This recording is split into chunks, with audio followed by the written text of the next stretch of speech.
সময়ের সাথে বদলে যাওয়া মানুষকে কখনো আপন ভাববেন না, কারণ তারা হচ্ছে ঘূর্ণিঝড়, মানুষের ক্ষতি ছাড়া উপকার করে না। হ্যালো এভরিওয়ান, আসসালামু আলাইকুম। আজকে দেখেন সকাল সকাল ছাতা মাথা দিয়ে আমার এই জ্বর এসেছে, তারপরে বাজারের দিকে কেন যেতে হচ্ছে জানেন? ওরে জিদের কারণে আমাকে এই সকাল সকাল যেতে হচ্ছে বাজারে, তারপরে আবার এদিকে টিপটিপ করে বৃষ্টি পড়ছে। সেটা আমাদের কষ্ট হলে হবে কি, হাসির কিন্তু সেই মজা। বাজারে গিয়ে দেখি এত টাটকা টাটকা মাছ, কিন্তু টাকা নিয়ে গেছি মাত্র 200 টাকা। বাজার করতে গিয়ে কিভাবে 300 টাকার বাজার করে ফেললাম সেই কথাই আজকে আপনাদের সঙ্গে শেয়ার করব। এখানে একটা ছোট্ট বাজার আছে, এখানে এই আন্টিটা মাছ বিক্রি করছে। এখানকার কিন্তু মাছ অনেক টাটকা হয়, সকাল সকাল অনেকে আসে এখানে বাজার করতে, খেতে অনেক সুস্বাদু। আর ট্যাংরা মাছগুলো এত সুন্দর ছিল, বাট আমি তো বললাম অনেক বেশি টাকাও নিয়ে যায় না, এর ভিতরে টাটকা মাছও নিয়ে আসছে বাজারে। আসলে এমনটা হয়। আমি আরেকদিন চিংড়ি মাছ দেখেছিলাম, কুচানো চিংড়ি, এত টাটকা আর ফ্রেশ, কিন্তু টাকা ছিল না সাথে। দিন টাকা নিয়ে যাব, বাজারের উদ্দেশ্যে যাব, সেদিন গিয়ে দেখবো বাজারে মাছ নাই, নয়তো পচা সরা যত কিছু এসে ভরপুর। আমার মতো কার কার এরকম হয় বলেন তো?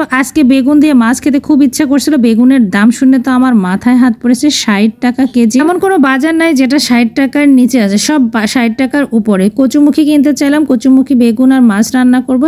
কচুমুখির দাম চাচ্ছে 70 টাকা। পরে আর নেই ভাবলাম যে বেগুন আছে বাসায়, আলু দিয়ে বেগুন দিয়ে মাছ দিয়ে একটা ঝোল বানাই ফেলবো, শেষ, আর কিচ্ছু করবো না। বাসায় বসে থেকে অনেক কিছু খেতে ইচ্ছা করে, বাজারে এসে বাজারের দাম শুনে সব খাওয়া দাওয়ার শখ টক একদম মিটে যায়। জানেন আমার মতো কার কার এই অবস্থা বলেন? আমরা তো নিম্ন মধ্যবিত্ত, আমাদের তো এমন হবেই। আমাদের মতো নিম্ন মধ্যবিত্তদের অনেক স্বপ্ন, কিন্তু স্বপ্ন সত্যি করার মতো ক্ষমতা আমাদের কবে হবে আমি নিজেও জানি না। সবজি কাটছি আর মেয়েকে বারবার বলছি যে দেখছো সবকিছুর এত দাম। মাঝে মাঝে কিন্তু বাচ্চা কাচ্চাদেরকে নিয়ে বাজারে যাবেন, সবকিছুর এত দাম, তারাও একটু বুঝবে, বাবা মার কষ্ট অনুভব করতে পারবে, বুঝছেন? এই জন্য বাচ্চাদেরকে সাথে করে নিয়ে যাও। সবকিছু কত দাম, বাবা মার টাকা নাই, কত কষ্ট করে তোমাদেরকে সংসারটা চালায়, এটা একটু বোঝার জন্য। অনেক বাবা মা আছেন তাদের যে সমস্যা আছে সন্তানদের সঙ্গে শেয়ার করতে চায় না, কিন্তু আমি আবার এরকম না। আমার সমস্যা হলে আমি আমার সন্তানদের সঙ্গেই শেয়ার করি। আমার মনে হয় প্রত্যেকটা বাবা মারই উচিত, আপনিও যে মাঝে মাঝে কুলাতে পারেন না, এটা সন্তানদের বুঝতে এবং বোঝাতে। আপনারও কষ্ট হয়, তখন আপনার দুঃখ কষ্টগুলো না সন্তানটা বুঝবে, তাছাড়া কিন্তু কখনোই বুঝতে পারবে না। সারাক্ষণ শুধু চাহিদাই থাকবে,